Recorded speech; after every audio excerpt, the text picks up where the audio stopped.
Welcome back সবাইকে আমাদের last লেসনে। এই লেসনে আমরা দেখব আমাদের ওয়েবসাইটের হেডার এবং ফুটার কিভাবে কাস্টমাইজ করতে হয়। তো আমি প্রথমে যদি আমাদের ওয়েবসাইটটা ভিজিট করি, এখানে বাই ডিফল্ট আমাদের থিম থেকে যে হেডার এবং ফুটারটা তৈরি হয়েছে সেটা চলে আসছে। তো এখন আমাদের একটা মেনু দরকার। আমরা মেনু তৈরি করার জন্য অ্যাপিয়ারেন্স থেকে মেনুতে যাব। আমাদের ওয়েবসাইটে এখনও কোনো মেনু নেই, এখানে আমরা একটা মেনু ক্রিয়েট করব যেটার নাম থাকবে মেইন মেনু। তো আমি ক্রিয়েট মেনু দিয়ে দিচ্ছি। এরপর এটা আমাদের প্রাইমারি মেনু অ্যাসাইন করে দিলাম। এরপর এখান থেকে আমাদের পেজগুলো আমাদের মেনুতে অ্যাড করতে হবে। তো আমি প্রথমে অল পেজগুলো মেনুতে অ্যাড করে নিচ্ছি। হোমের পরে আমাদের থাকবে অ্যাবাউট পেজ, তারপর ব্লগ, তারপর কন্টেন্ট। এবার আমরা সেভ মেনু দিয়ে দিচ্ছি। এবার যদি আমি একটু ভিউ করি, তো আমাদের মেনু তৈরি হয়ে গেল। এখন আমাদের হেডার এবং ফুটার কাস্টমাইজের জন্য আমরা যেহেতু এলিমেন্টর দিয়ে এখন হেডার ফুটার কাস্টমাইজ করব না, আমরা থিম থেকে করব। এই জন্য আমরা কাস্টমাইজ অপশনে ক্লিক করব। ওকে, কাস্টমাইজ অপশনে আসার পর এখানে আমাদের হেডার বিল্ডার নামের একটা অপশন আছে, এর মধ্যে আমরা ক্লিক করব। ক্লিক করার পর আমাদের বাই ডিফল্ট আমাদের যে থিমটা আছে এই থিমে টোটাল 3টা লেয়ার আছে। তো উপরে একটা লেয়ার, মাঝখানে একটা লেয়ার, নিচে একটা লেয়ার, এবং এই লেয়ারে আপনি মাল্টিপল উইজেট ইউজ করতে পারবেন। তো জেনারেলি যে ব্লগিং ওয়েবসাইট, ট্রাভেল ওয়েবসাইট, এসব ওয়েবসাইটে আপনার একটা সিঙ্গেল লেয়ারে সব কাজগুলো করতে হয়। তো আমরা উপরের এবং নিচের এই কন্টেনারটা ইউজ করব না। এখন প্রথমে আমরা আমাদের হেডারে যা যা আছে সব রিমুভ করে দিচ্ছি, আমরা স্ক্র্যাচ থেকে তৈরি করব। তো আমাদের সেন্টার যে লেয়ারটা আছে এর মধ্যে আমরা কাজগুলো করব। তো আমাদের হেডারে আমরা 3টা এলিমেন্ট রাখবো। আমাদের বাম পাশে থাকবে লগো, মাঝখানে থাকবে আমাদের মেনু, এবং ডান পাশে থাকবে আমাদের সোশিয়াল আইকন। তো এই জন্য আমরা প্রথমে আমাদের যে লেফট বার আছে এখানে আমরা প্রথমে ইউজ করব সাইট টাইটেল অ্যান্ড লগো, এটা নিয়ে আসি। তো আমাদের তো কোনো লগো নেই, আমাদের লগো ফিক্সড করতে হবে।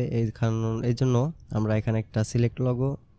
তো আমাদের তো কোনো লগো নেই, এই জন্য আমরা আপলোড ফাইলস, আপলোড, আমাদের লগোটা নিয়ে নিচ্ছি, সিলেক্ট। তো এটা ক্রপ করতে বলছে, আমি স্কিপ ক্রপিং দিব। এখন এখানে আমাদের সাইট টাইটেল লগো দুইটাই একসাথে আসছে। এখন লগো ওয়েটটা আমি একটু কমিয়ে দিব, আই থিঙ্ক 150 করে দিই। ওকে, তো আমি চাইছি এখানে শুধু আমার লগোটা শো করবে, আমার সাইটে যে টাইটেল এটা থাকবে না। এটার করার জন্য আমরা একটু নিচের দিকে আসব, সাইট টাইটেল ভিজিবিলিটি, এটা কোন কোন ডিভাইসে সাইট টাইটেল দেখাবে। আমি 3টা ডিভাইস থেকেই আনটিক করে দিচ্ছি যে আমার কোনো ডিভাইসে সাইট টাইটেল থাকবে না। এখন আমাদের যে মাঝখানে কন্টেন্ট উইজেটটা আছে এখানে আমরা মেনু ইউজ করব। আমরা প্রাইমারি মেনুটা নিয়ে, প্রাইমারি মেনুর যে উইজেটটা আছে এটা নিয়ে নিচ্ছি। তো আমার মেনুটা নিয়ে নিয়েছে। এখন আমার রাইট সাইডে আমাদের সোশিয়াল আইকনগুলো থাকবে, এজন্য আমরা রাইট সাইডে প্লাস আইকনে ক্লিক করব। এখান থেকে সোশিয়াল যে অপশনটা আছে এটা আমরা সিলেক্ট করব। করার পর আমাদের এখানে বাই ডিফল্ট 3টা সোশিয়াল আইকন নিয়েছে, আমরা জাস্ট এটা কনফিগার করার জন্য এর মধ্যে একবার ক্লিক করব। এখানে প্রথমে আসে ফেসবুক, টুইটার, ইনস্টাগ্রাম। তো আমি আরও একটা নিচ্ছি, এখানে কি নিব, ফেসবুক, লিঙ্কডইনটা নিয়ে নিই, অ্যাড সোশিয়াল আইকন।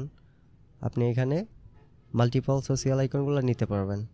তো এরপরে আসি, আমরা যদি এর মধ্যে লিঙ্ক পেস্ট করতে চাই তাহলে আমরা জাস্ট এটাকে ড্রপ ডাউন করব। এখানে আমি ইউআরএলটা দিয়ে দিলেই কেউ যদি আমার এই আইকনে ক্লিক করে অটোমেটিক আমার ফেসবুক আইডিতে রিডাইরেক্ট হবে। তো আমি এখন লিঙ্ক দিচ্ছি না। তারপরে আসি ডিজাইন অপশনে। লেবেলটা যদি আপনি চান এখানে লেবেল দেওয়া যাবে, কিন্তু লেবেল দিলে ডিজাইনটা নষ্ট হয়ে যায়। তো আমি ডিজাইন অপশনে যাব, আইকন কালার, আপনি আইকনের কালারগুলো অ্যাসাইন করতে পারবেন। তো এখান থেকে আমি আইকনের কালার বাই ডিফল্ট যেটা আছে এটাই রাখছি। তো আপনারা চাইলে এখান থেকে ইনিশিয়াল স্টেট এবং হভার স্টেটের জন্য চেঞ্জ করে দিতে পারবেন। আইকনের সাইজ বাই ডিফল্ট 18 পিক্সেল আছে। আইকন স্পেসিং, একটা থেকে আরেকটা স্পেসিং আপনি কি রাখতে চাইছেন, বাই ডিফল্ট এখানে 15 পিক্সেল আছে। আইকন ব্যাকগ্রাউন্ড স্পেস আমাদের দরকার নাই। আইকন রেডিয়াস, এখানে আপনি আইকনটা বাই ডিফল্ট অফিসিয়াল আইকন আছে, তো আপনি চাইলে এটার রেডিয়াসটাও চেঞ্জ করতে পারবেন।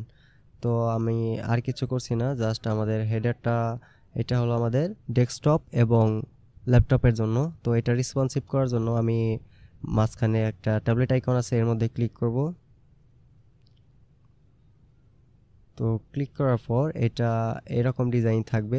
এরপর আমরা এই ট্রগল বাটন যেটা আছে এটার মধ্যে ক্লিক করার পর মানুষে এভাবে আমাদেরটা হোভার করতে পারবে। এটাও আমরা কনফিগার করতে পারবো এটার মধ্যে ক্লিক করলে। তো এটার ডিজাইনটা কীরকম থাকবে, যে এই রকম ডিজাইন না এরকম। আমি যদি দ্বিতীয়টা সিলেক্ট করি তাহলে এটা ক্লিক করার পর এটা এরকম আছে, এরকম থাকবে। তো আমি যদি মেনু 3 ক্লিক করি আমাদের আইকনটা এরকম চেঞ্জ হবে। তো আই থিঙ্ক সেকেন্ডটাই আমাদের জন্য বেটার। ওকে, তো আমাদের মোবাইল ডিভাইসে যদি আসি, মোবাইল ডিভাইসে এরকম ডিজাইন থাকবে। তো আমাদের রেসপন্সিভ অলরেডি, বিকজ আপনার থিম থেকে যদি কাস্টমাইজ করেন আপনার হেডার ফোটার অটোমেটিক রেসপন্সিভ থাকবে।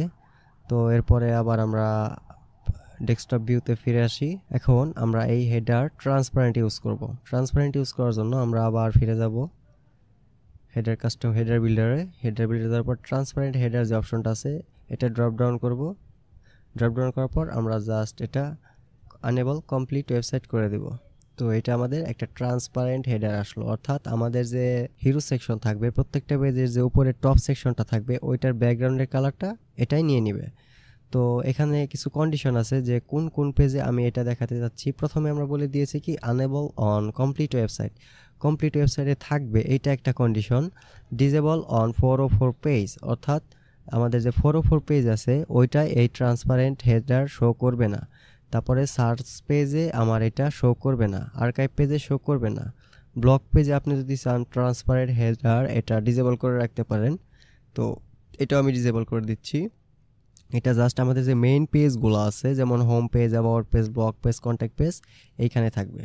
তারপর ডিজেবল অন পেজেস, আপনি এখান থেকে একটা সিঙ্গেল পেজ অ্যাসাইন করতে পারেন বা পোস্টেও অ্যাসাইন করতে পারেন।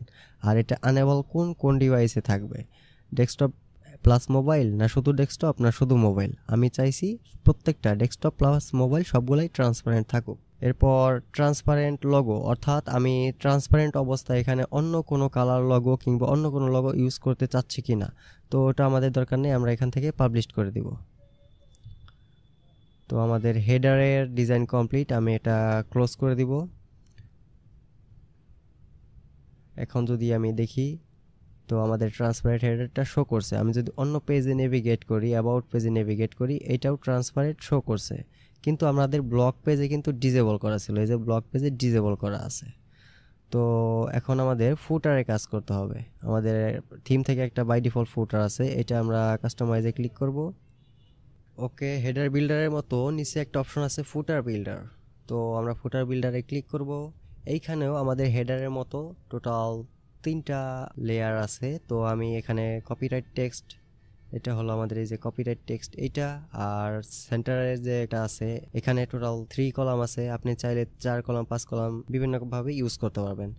তো আমি যেটা আছে বাই ডিফল্ট এটাই রাখছি, আর এটার কালার আমি নর্মাল ডিফল্ট যে কালার ওইটাই রাখছি। তো আমাদের এটা কাস্টমাইজ করার জন্য আমরা কপিরাইট টেক্সটটা আগে চেঞ্জ করি। তো আমি কপিরাইট টেক্সটটা এটা চেঞ্জ করে আমার ইনিশিয়াল একটা কপিরাইট টেক্সট দিয়ে দিচ্ছি। তো এই যে আমার কপিরাইট টেক্সট। এখন এটা হলো আমাদের লাস্ট লেয়ার। তো মিডিয়ায় কাজ করার জন্য আমরা উইজেট এরিয়া ইউজ করব। তো লেফট পাশে আমরা উইজেট এরিয়া 1, এখন উইজেট এরিয়া 1 এর কন্টেন্ট নেওয়ার জন্য আমরা এটার মধ্যে ক্লিক করব। তো এটা বর্তমানে ব্ল্যাঙ্ক আছে। তো প্রথমে আমরা এখানে লগো ইউজ করব। তো আমরা ইমেজ থেকেও করতে পারি, আমরা ইমেজটাই নিয়ে নিচ্ছি। মিডিয়া লাইব্রেরি, আমাদের যেহেতু লগো আপলোড করা আছে আমি মিডিয়া লাইব্রেরি থেকে এটা সিলেক্ট করে দিলাম। তো এখানে আপনি প্রিভিউ দেখতে পারবেন। তো লগোটা আমি এত বড় চাচ্ছি না, এটা আমি ছোট করে রাখবো, বেশি ছোট হয়ে গেল 50%। ওকে, এখন এর মধ্যে আমরা একটা প্যারাগ্রাফ টেক্সট নিব। তো ওই প্যারাগ্রাফে আমি একটা ডামি টেক্সট দিয়ে দিচ্ছি। তো আমাদের লেফট সাইডের এটার কাজ কমপ্লিট। এবার আমরা সেন্টারে ক্লিক করব। সেন্টারে আমরা একটা উইজেট এরিয়া নিব, উইজেট এরিয়া 2 নেই। ওকে, এখন এখানে আমাদের উইজেট অ্যাড করার জন্য এই উইজেট এরিয়ার মধ্যে একটা ক্লিক করব। তারপর এখানে আমরা একটা টাইটেল দিব। টাইটেলের জন্য আমরা হেডিং ইউজ করব। হেডিংটা হবে কুইক লিঙ্কস।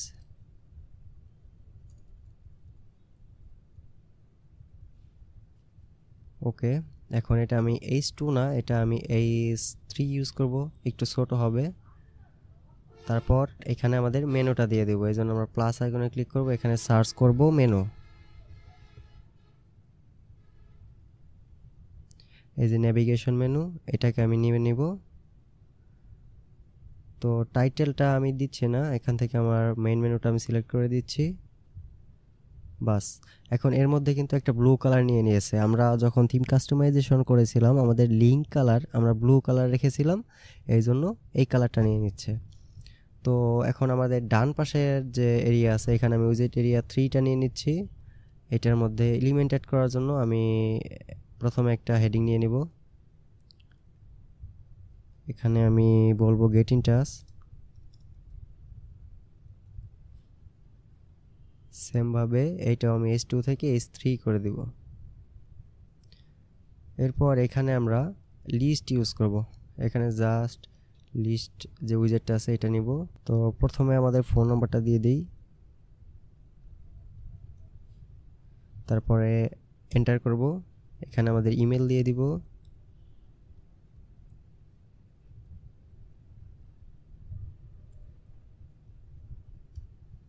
তারপর এন্টার করব। আরেকটা নেওয়ার জন্য এখানে আমরা অ্যাড্রেস দিয়ে দিতে পারি।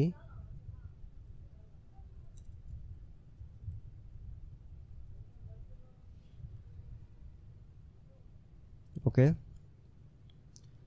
তারপর আমরা যদি বিভিন্ন ডিভাইসের জন্য একটা রেসপন্সিভ করতে যাই, আমরা ট্যাবলেট মোডে ক্লিক করব। ট্যাবলেট মোডে ফুটারে আসার পর আই থিঙ্ক আমাদের এইটার লেফট সাইডে একটু স্পেসিং দরকার। তো আমাদের লেফট সাইডে স্পেসিং নেওয়ার জন্য আমাদের যে মেইন মিডল লেয়ারটা আছে এটা সিলেক্ট করব। এরপরে ডিজাইন অপশনে যাব। ডিজাইন অপশনে যাওয়ার পর আমরা শুধু এটা আনলিঙ্ক করে লেফট সাইডে 20 পিক্সেল প্যাডিং ইউজ করব। ওকে, আমাদের স্পেসিংটা নিয়ে নিল। এরপর আসি আমাদের মোবাইল ডিভাইসে। তো মোবাইল ডিভাইসে জেনারেলি একটা আরেকটার নিচের দিকে থাকবে, এটা আই থিঙ্ক বেটার। আমাদের আর কিছু করার দরকার নেই, আমরা জাস্ট আমাদের যে ফুটার টেক্সটটা আছে এটা ডিজাইনে যাব। এটার ফন্ট সাইজ আমরা মোবাইল ডিভাইসের জন্য 12 পিক্সেল ইউজ করি, একটা লাইনে চলে আসলো। ওকে, তো আমরা এটা পাবলিশ করে দিব। এরপর আমরা কাস্টমাইজারটা ক্লোজ করে দিব। তো আমরা আমাদের হোম পেজে আসি। ইনিশিয়ালি আমাদের হেডার, ফুটার এবং প্রত্যেকটা পেজের ডিজাইন কমপ্লিট। আমরা এখন যে ফুটারের ডিজাইনটা করলাম এটা এখানে নিয়ে নিয়েছে। তারপর আমাদের হেডারটাও ট্রান্সপারেন্ট আছে, কন্ট্যাক্ট পেজ, অ্যাবাউট পেজ, সবগুলা পেজ। তো আমি রিকমেন্ড করব আপনারা যখন এটা প্র্যাকটিস করবেন অবশ্যই কিছু ডিফারেন্ট ডিজাইন করার জন্য চেষ্টা করবেন, কারণ আপনারা প্রতিদিন যত নতুন নতুন সাইট তৈরি করবেন আপনাদের মধ্যে একটা এক্সপার্টাইজ চলে আসবে। তো দেখা হবে আমাদের পরবর্তীতে নতুন কোনো মডিউলে। ভালো থাকবেন সবাই, আল্লাহ হাফেজ।